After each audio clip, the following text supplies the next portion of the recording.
قضيتها ذهبت لذاتها والإثم حل واترك العادة لا تحفل بها تمسي في عز رفيع. أعوذ بالله من الشيطان الرجيم. بسم الله الرحمن الرحيم. الحمد لله رب العالمين وصلى على رسول الله نبينا محمد وعلى آله وصحبه أجمعين. سبحانك اللهم لا علم لنا إلا ما علمتنا إنك أنت العليم الحكيم. رب اشرح لي صدري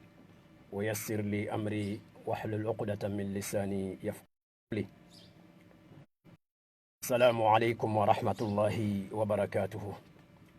أخيني ترينكانا غودانا يا نقصو كي وقت كندو ما كدما ودان كوني ودان ماما الله atigande dangi falle agado tigande ke ko ngembate nabi nyimmi alayhi salatu wassalam amarsalle ke fini kencu o ya allah nyaga na subhanahu wa ta'ala o sudanga jomo ado khairi sutra do tangi ado kisiye ado noye asudo allah mbatte gado me woro ke fini kiye sokhba ke fini lelle soro ngi yingoya soro ngam yingoya o gannani allah da subhanahu wa ta'ala agata hono khalsiyenga agata hono annabi nyimme ka alayhi salatu wassalam ona jida femma imman ko sababu ndano nga khere oni kuni ado besu kitenga golle kiya wadantu o mantu allah ganno susu dema o ga gollent allah bane baraji murunde nya adunge murunde waxini beni so bakko yattakalle do fati sako sara ay goke alhaji ibrahima sisoko ado muslime ke dammancu allah ganna yampa odi maha no di kis jahannama no di kis fulun ko meyangan kata odo ko beni gabriel kharsa imma bane be masrembe ando ibana biya gabriel ngantara walla ifilisu allah ganna odi isabati dina ke kamma ado fosiresu na odi legadin ciro na nyampo di maha allah lawdan allah ganna nya kunu nyani akhini o masalan odo men khanga sungu khore aga ko fompini jarana allah dungen kamma o su ko fono o su fini o su khibaru o su dina o su bre o be gal hon sasa bane sanglaga kebe danga anna debari ta allah anglaga kebe ha tokono nga anna tokono nga ta allah ko do ko fonna siro allah ganna o su dema o ga gollini allah di ngumbani amuru ndenda ke taxe kundu ko fundo be garta hon harsa ta fana fe ta filafe agen shs agen sisoko habba sauda SHSK agariti karabe lenki o galla nyagan kharsa laganna golle ke berki adanga ado besu ankitenga gollebe waxi o kapallema ishaq sisoko o yikoyni siri ado kofundo ke damancu ado sersu kitenga golle ke dabatenga ke barki allah ganna jidi allah ganna den kane na saharo sikkano nga isufuni nga ado muslime anganya golle sukamma allah subhanahu wa ta'ala ganna muslimon nafare sakka na nyangi dang khairiya na anya hadamer maqsudan khairi na nya silama khudang wale nam ko fundo ke maremme tongu yogonnati akhir khairati ma asigiti jaranden khibarenya yoke jarande mare mangana mugu an karo ko filiswa jarande awnyanati itunkaranga o gatin ko fatang nyitu wala fetengatu jarande awnyan khata jikunin qakaranga wayri kun kan watwa o ga ko ben khilli tege jikku burunga wala jikku dankantonga wala jikku mayantonga wala fikabanto idan kun kan jangiro ninya kun kan watwa safare gidanga muslima honda gari kattoya idan kinyan cigi lenk bete ke kundu al khamsa min khaso atampilendo nyeru yogom ma atampilendo tumu sine wujune komo nakati tan nakati ado sine banandi nam fare nangir makka katta medina agama zuyan kasonga atamundo segu sine wujunu filli tampille jatenga moraga kenkara agan tammo kedo segu idan ko fundo ke wati lenka garit karabe agan SHS siso habba sauda afet bare nanti habba sauda mpayke wala yage mpayke wala zanjabil mpayke ana kiasiron lenki agar dorke berondi magal tara tere tabe utu katta ko fonga kharsa ko fonchu mun nafa murunde ada nyagande adona duwa muru ko foki khadi bireke be aga kenkane gollu kunan qalsi na baraje muru Allah subhanahu wa ta'ala agarit karabe aritia ko fonin tu fafana agani yahum noho kotani be ni ga yahun noho nga ona kori katti yogoni ogi jaral mo hombe kengeni awa kitene kitir koyenga nyana walla jaxsel sonne nga nyana gebe yahi yakke nanti kina ante telngono idi itaynen naha walla kenati igongana ke bange anti nyana ngini ananya fitna ananya gajange ananya donko walla kenati anti jaran idan habba sauda ko fundo ke tatohonga awtini iwnu kullahu nyana yagani ku watu oni jar bakko ko fonno oni jar bakko yehuni no igumbang yagana ba yaharumbang yagana ba haragana lenki digamenga kebe kamma kengeni ye ma yaharun jaxser soxonde aga taxu kebe kamma a fogebe aniyata igana woti de ke kitil ko yegebe nyana siri ko fonno kati gana woti ana jara haju ganariya ante ati ana sigei haju ganari ire menga ante sikei haju ganari katiremme ante sikei ananyu igubane ke kulumnusu ke igwani isu faba yahunno honga idan kembre keta alhabatu sauda sharikan agan siso habba sauda SHS ati wonu kullahu kinni faba ninga lumunum faba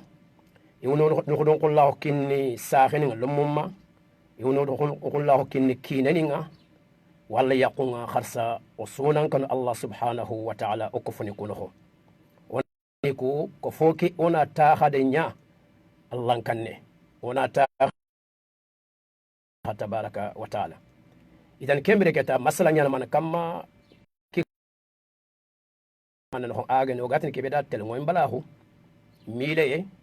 junguye yigo yaharu filli yammaha masikko yammaha manaqto yammaha yuhu idan bane wunu nanti ammasigi ihajunga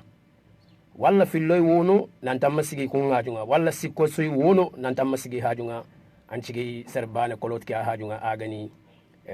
bane inhonga araw yana fana araw yan filla araw yan sikka araw yan nakhta karagana nyikunga yogoni ngaragana nanti a igungu jungu su afogebe ijungun katte folegaro ko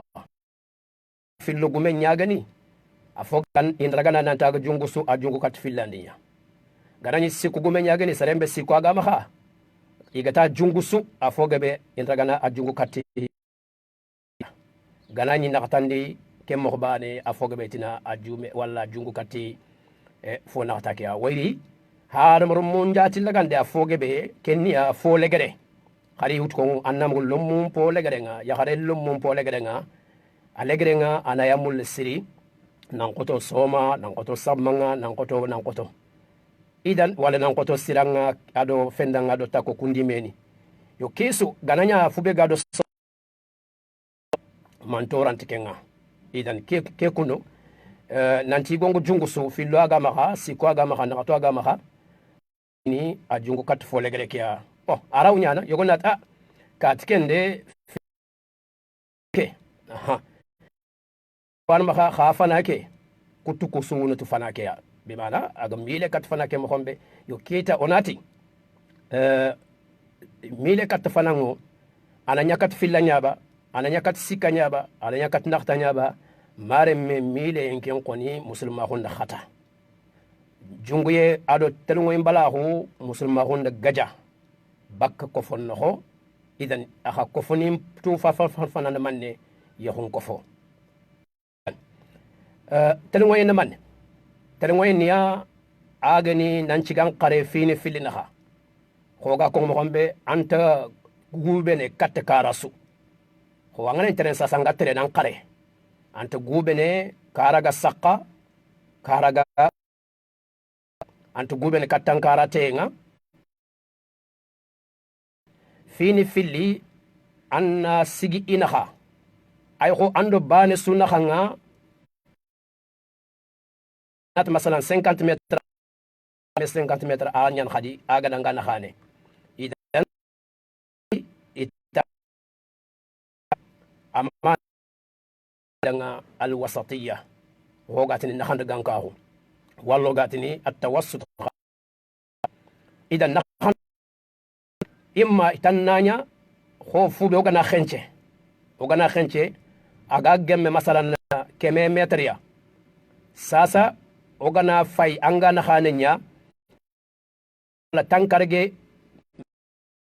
santim ayanando bane suna hangaya idan nawtu bane su kattanga no kebe tankarge santiman bane tufu bane ko so ni gonga kon talinga sintorum pilian idan kiyani telengoye idan kenka fini golnyan kitunyani madiga men gari wori kamma idan telengoye niya annan cigan qare finin kamma finin debari ndenga khane antu gubene ke kara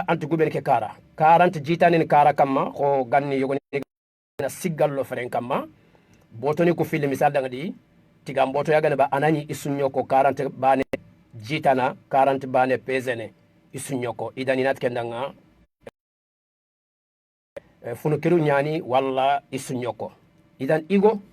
ke kundu ono kilun to khay sirinciri insha Allah tabaraka wa taala ke terwe agana kongi naam breken ho id mur muslime terngoye ado yokkoye fi randan nyonki kenaha ke an siso habba sauda itempo laqe breke pollaqe tike tombe wala ke khibare fontanonga tombentanonga khibarentanonga igama muranga anoho masalan kharanga yigena mareme annan yoko anyige noho annan nakhand gankahu anyige yunga mana serembe kha anke yogoni khalle anki tenga tengana laqenyata angatu kenka soni gon khalle adangi hade marma khu tebenga antel ko keta fay fo mum akhu ngalle nyano ko jehe immen jimmata ando sokumbatata ando kaytini batata naam dimmani angi gene kay dimmani kha nakuti baki genga agan harangar kebe gangar samari kudo yokukuna kata agol nyanga kudo fetenna nafa kitay idan min nan qabe ken mo bana anga jibe min bal har min dimma kebe anga min dakunga na laga anga tin ndugun nam mini ma khemprandangi wedanga khemprandangi bane ambo telengoyendo telengonta honno idan anga junga jimpa kebe kemmini anga min tabe anga junga logomo beni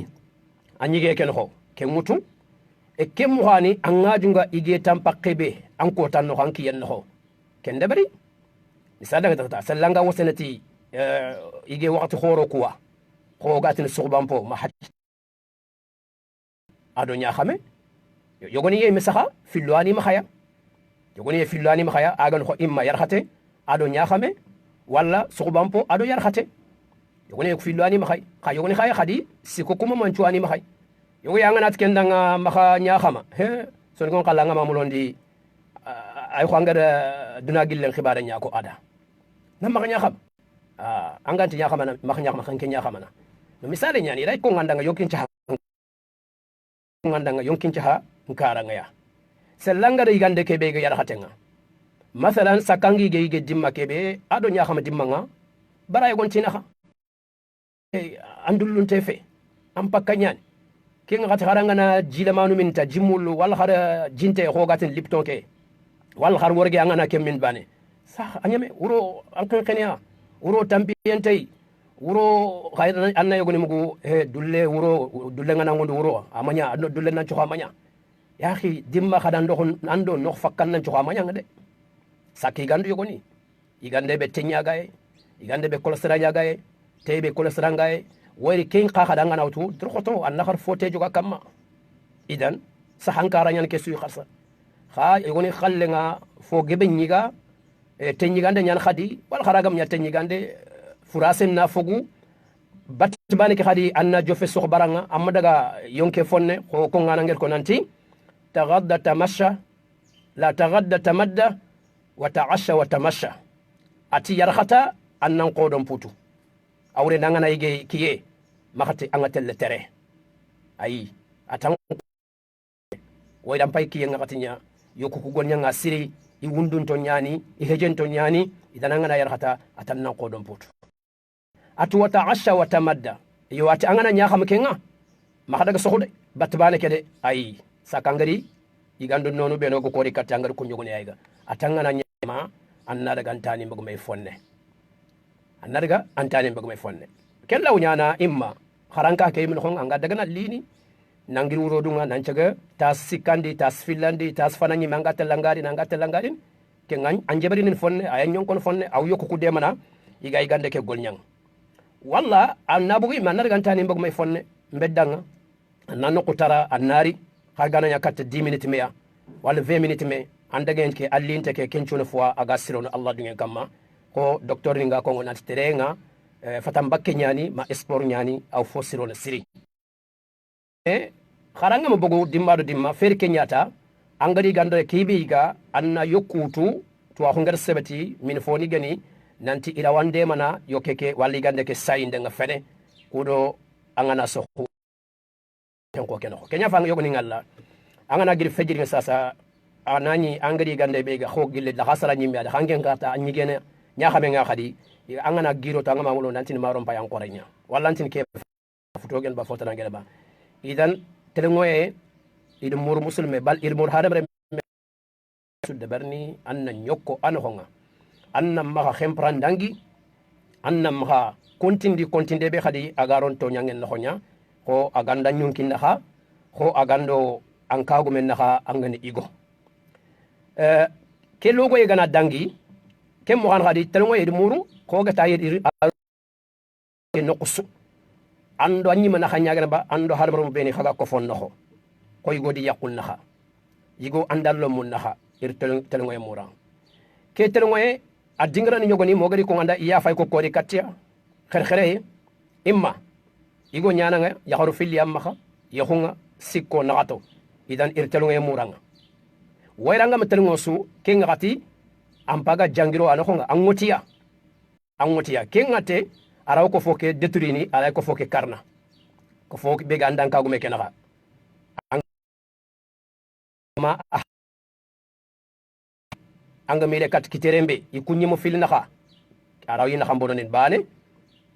arawan kenyi mo do o metanga mile katede anga mile bak kebe nonin se fentunon ken yo sel hari ikunyi hanken yigo ando anga mile bak ya hare kebe anga rata kumbono di kanti kisini may wayr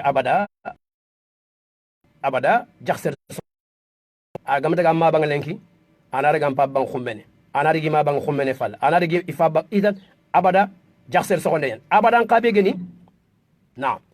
khiri ndenyani aga rina katanga ya Allahu akbar hasbunallahu wa ni'mal wakil wa ya yampe mordi